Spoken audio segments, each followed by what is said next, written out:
you are working with Muslim women, but have there been other groups that you've encountered through this, perhaps from a different religious background, maybe like Hindu or Buddhist, or, I mean, is this exclusively, or primarily might be the better word, it's primarily for Muslim women, but how do you deal with the other women coming from different religious backgrounds? Or do you? I mean, that's the beauty of truth, right? Like truth is cross-cultural, and it penetrates every worldview.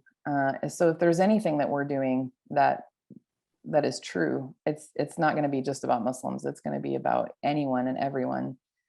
So we encounter all sorts of communities. Even at the last gallery that we had in Philly, there was a woman who left the homosexual lifestyle and was dealing with a pretty considerable trauma wound that was still left there by the church, as a matter of fact.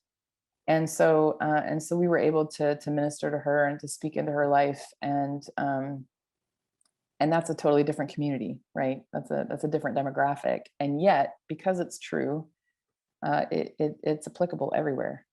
And you know what? To be honest, like our burden, our heartbeat is for the Muslim world, and we'll always, deploy our resources in that way. But the truth of the matter is, it doesn't matter who she is. We just want women to experience the presence of Christ in the areas of pain.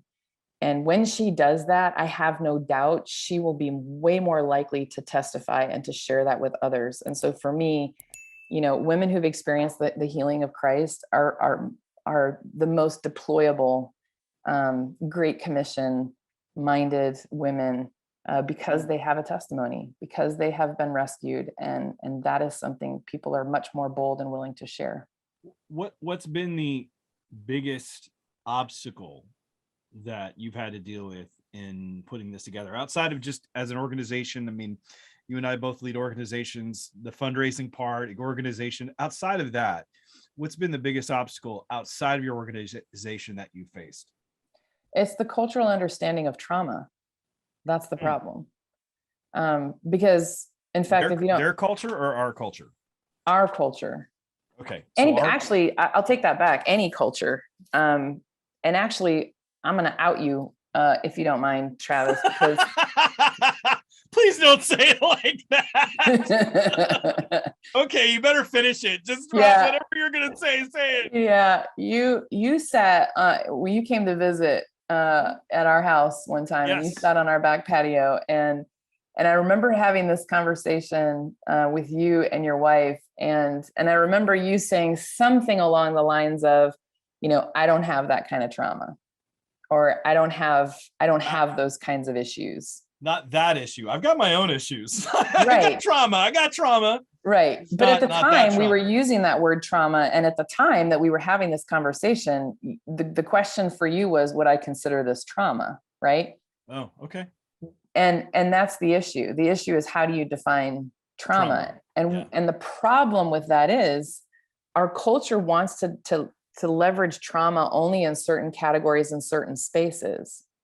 And so what happens is you get this very us them mentality that they've experienced all these horrible things. I don't have anything like that. Therefore, I need to take my pain and shut it down and just attend to their stuff. Right. So what we're not trying to do is equalize trauma. That's not the point. Okay. That's not the point. Not for the sake of everyone having trauma. That's not the point. The point is that trauma, identity trauma, is the foundation. It is the root of sin.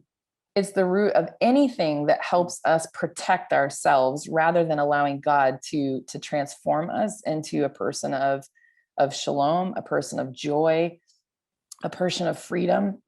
Identity trauma is the root of all things that steal that identity from us. And so I'm not trying to make a victim out of the world.